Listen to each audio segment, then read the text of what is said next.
कहा जाता है कि इराक देश में एक लकड़हारा रहता था। उसका नाम अबू मूसा था।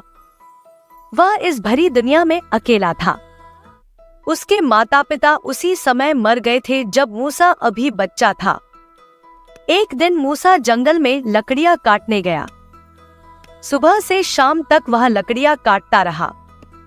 जब अंधेरा होने लगा तो मूसा ने लकड़ियों को एक जगह जमा किया। वह दिन भर की मेहनत से बहुत थक चुका था। उसने सोचा कुछ देर आराम कर लूं, फिर लकड़ियों का गट्ठा बांध कर चलूंगा। यह सोचकर मूसा बरगद के एक घने पेड़ पर चढ़ गया। इस पेड़ पर मूसा ने शाखाओं को बांधकर एक झूले जैसा बनाया हुआ था। गर्मियों की इस दोपहर में वह झूले में लेट गया। ठंडी ठंडी हवा चल रही थी। मूसा को नींद आ गई। सूरज डूब गया। जंगल को घना अंधेरा घेर लिया, लेकिन थोड़ी ही देर में चांद निकल आया। मूसा अभी तक बेख पर सो रहा था। अचानक आकाश में एक रथ दिखाई दिया। इस रथ को 4 सफेद घोड़े खींच रहे थे। इन चारों घोड़ों की पीठ पर चमकदार आभूषण थे। ये परियों के उड़ने वाले घोड़े थे। इस रथ में परी रानी बानी शान शान से बैठी हुई थी। उसके पीछे कई और रथ थे जिनमें और परियां सवार थी। ये सभी रथ से जमीन पर उतर आईं। रानी परी रथ से उतरी और बोली, फौरन जश्न का इंतजाम किया जाए। सारी परियां काम में लग गईं। देखते ही देखते जंगल में खुशी का माहौल बन गया।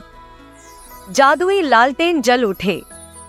उनकी रोशनी इतनी तेज थी कि अगर कोई सुई गिरती तो वह भी तुरंत दिखाई देती।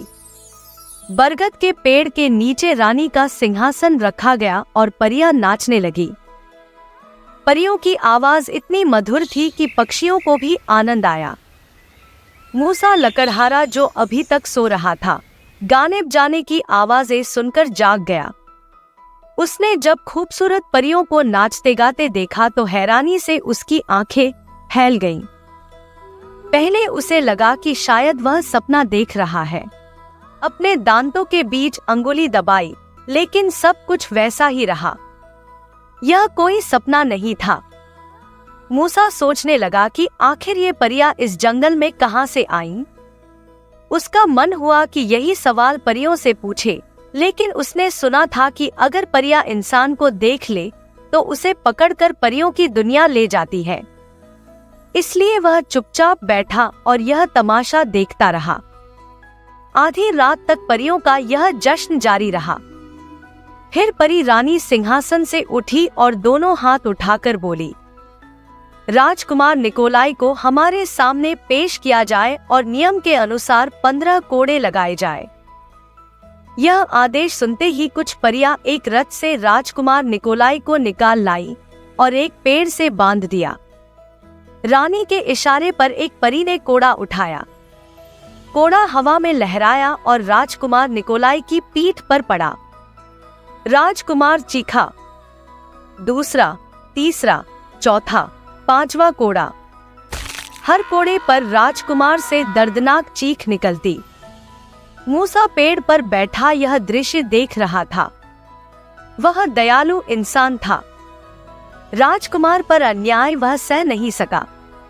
उसने अपनी जान की परवाह किए बिना पेड़ से छलांग लगाई और रानी परी के सामने खड़ा हो गया। परियां डर और हैरानी से चिल्लाने लगी। इंसान, रानी परी गरज कर बोली, हे इंसान, तू कौन है और यहाँ कैसे आ गया? मूसा बोला, मैं एक गरीब लकड़हारा हूँ। मैं इस पेड़ पर सो रहा था। गाने बजाने की आवाज सुनकर मेरी नींद खुल गई। मैं चुप रहा, लेकिन जब इस मासूम राजकुमार पर अन्याय होते देखा तो मेरा दिल भर आया। हे परी रानी, आप इतनी कठोर क्यों हैं? इस बेचारी राजकुमार ने क्या गलती की है कि उसे इतनी सख्त सजा दी जा रही है?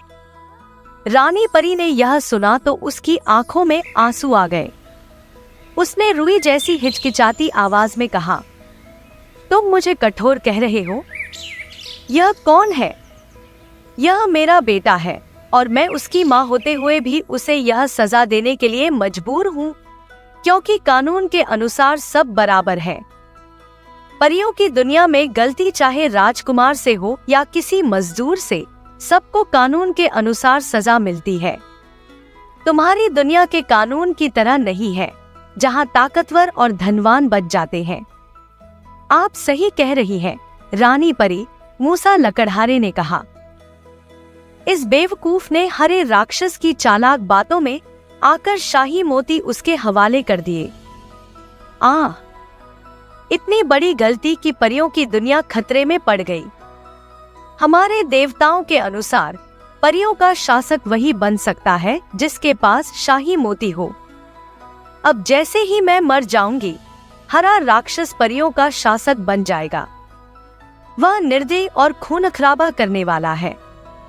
वह परियों के खेतों और फलों पर कब्जा कर लेगा और अपने साथी राक्षसों में बांट देगा।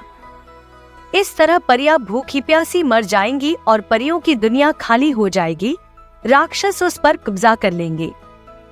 वाकई राजकुमार ने बहुत बड़ी गलती की, मूसा ने सिर हिलाते हुए कहा। यही गलती की सजा है कि उसे हर चांदनी रात को जमीन पर लाकर कोड़े मारते हैं, रानी परी ने कहा।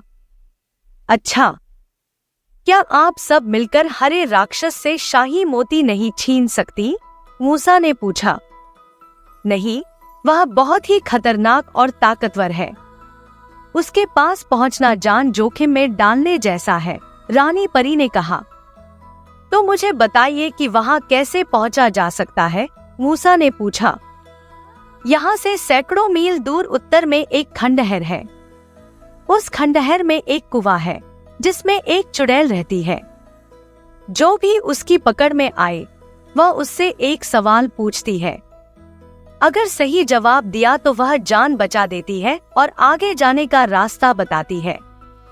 अगर जवाब गलत हो तो वह खून पीकर हड्डियां चबा देती है। आज तक किसी ने सही जवाब नहीं दिया। अच्छा, तो हरे राक्षस में कोई कमजोरी है? क्या वह बहुत सोता है, चापलूस है या लालची है? वह बहुत चालाक और होशियार है, रानी परी ने कहा। दिन में सोना तो छोड़िए, रात में भी जागता रहता है। हाँ, एक कमजोरी है, दिन की रोशनी में उसे कुछ नहीं दिखाई देता, लेकिन रात में वह बहुत छोटी चीज भी देख सकता है। मूसा लकड़हारा सोच में पड़ गया, फिर बोला। हमारा धर्म इस्लाम कहता है कि मुसीबत में पड़े की मदद करो।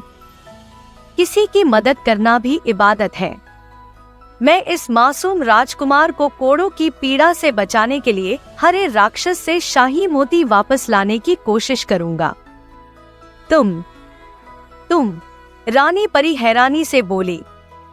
वह तो तुम्हें पाँव में कुचल देगा। क्या आप मुझे उस खंडहर तक पहुंचा सकती हैं जहां चुड़ैल रहती है?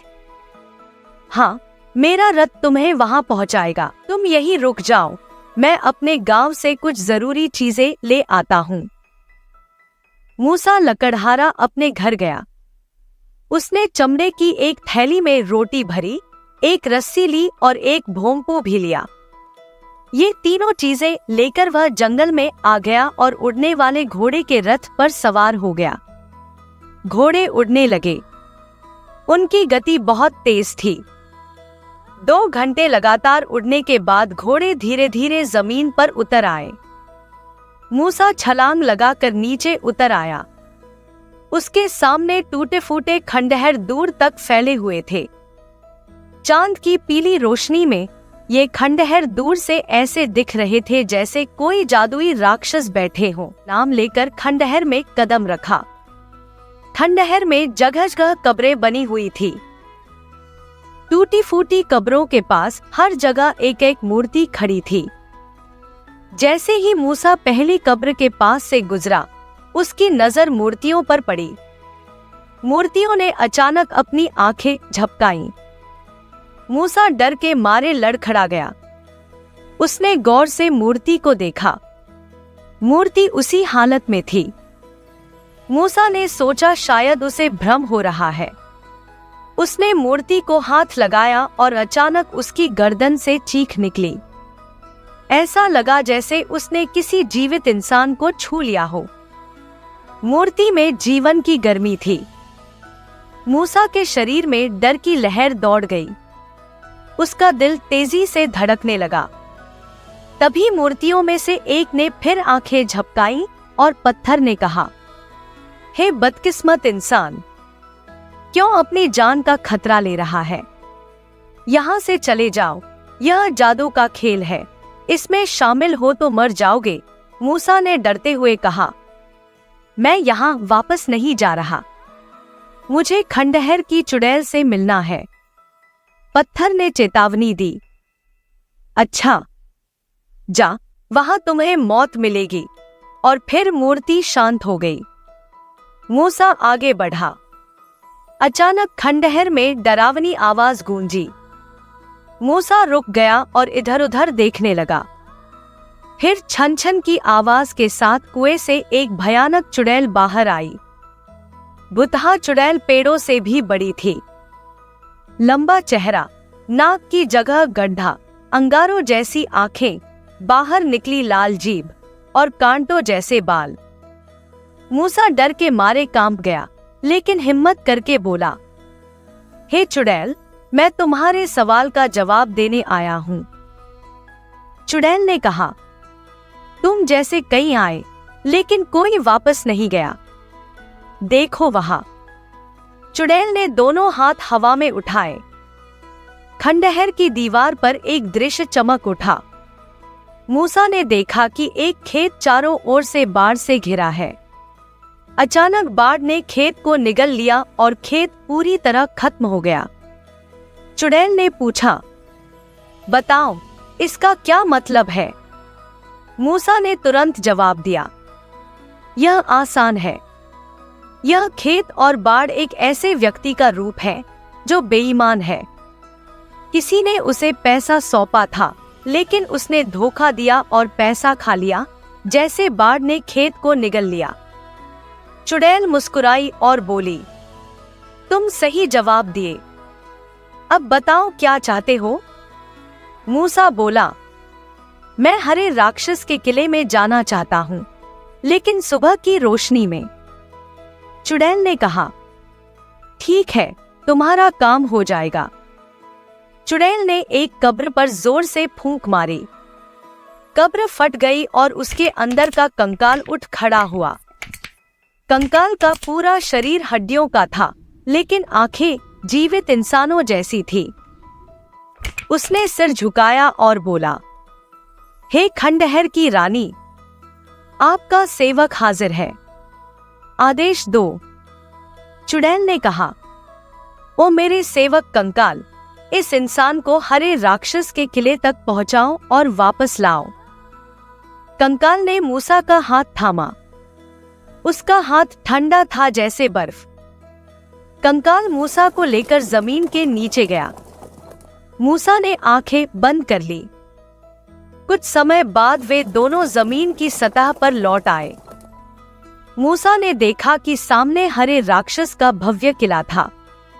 कंकाल ने कहा, यही है हरे राक्षस का किला। मैं बाहर रुकता हूँ, तुम जाओ। दिन का उजाला फैल चुका था। किले में घुसने से पहले उसने अपनी खुशबू छुपाने के लिए अपने कपड़ों में इत्र की शीशी रखी। अंदर बगीचे और फव्वारे थे। मूसा ने हरे राक्षस को देखा जो फल खा रहा था। मूसा ने भोंपू बजाई और कहा, ओ हरे राक्षस, सम्मान से खड़ा हो जाओ। देवताओं के शाही दूत आए हैं। भोंपू से आवाज ऐसी निकली जैसे बादल गरज रहे हों। हरा राक्षस उठ खड़ा हुआ। उसने कहा, मुझे दिन में कुछ दिखाई नहीं देता। चुप रहो, हमारी शान में अनादर मत करो। मूसा ने भोंपू में कहा, ओ नादान राक्षस, हम तुम्हारी तरफ अपनी मूंछ का बाल फेंक रहे हैं, इससे हमारे कद का अंदाज लगाओ। मूसा ने रस्सा फेंका। हरा राक्षस घबराया। मूसा ने हंसकर कहा, अब हम तुम्हारे पैरों पर थूक रहे हैं, और उसने दही की थैली हरे राक्षस के पैरों पर फेंक दी। हरा राक्षस डर गया और बोला, सरकार, मैं मानता हूं आप सबसे बड़े हैं, आदेश दें। मूसा खुश हुआ और जोर से बोला, हमें वह शाही मोती चाहिए जो तुमने परियों से लिए हैं। जल्दी बताओ वह मोती कहाँ है, वरना तुम्हारी गर्दन तोड़ दूंगा। हरे राक्षस ने सोचा कि इतनी ताकतवर मुट्ठी वाला इंसान मेरे सामने है, इसलिए उसने मोती दे दिया। मूसा ने कुछ जोरदार हंसी के साथ मोती ले लिया और किले से बाहर आ गया। कंकाल के साथ खंडहर पहुंचा। खंडहर से बाहर रानी परी उसके इंतजार में थी। मूसा ने शाही मोती उसे सौंपा। वह खुशी से नाचने लगी। राजकुमार निकोलाई ने मूसा का धन्यवाद किया। सभी परियां उसे घर तक छोड़ने आईं। उसके बाद मूसा कभी जंगल में लकड़ियां काटने नहीं गया। रानी परी ने उसे इतने हीरे जवाहरात दिए कि वह शहर का सबसे अमीर आदमी बन गया।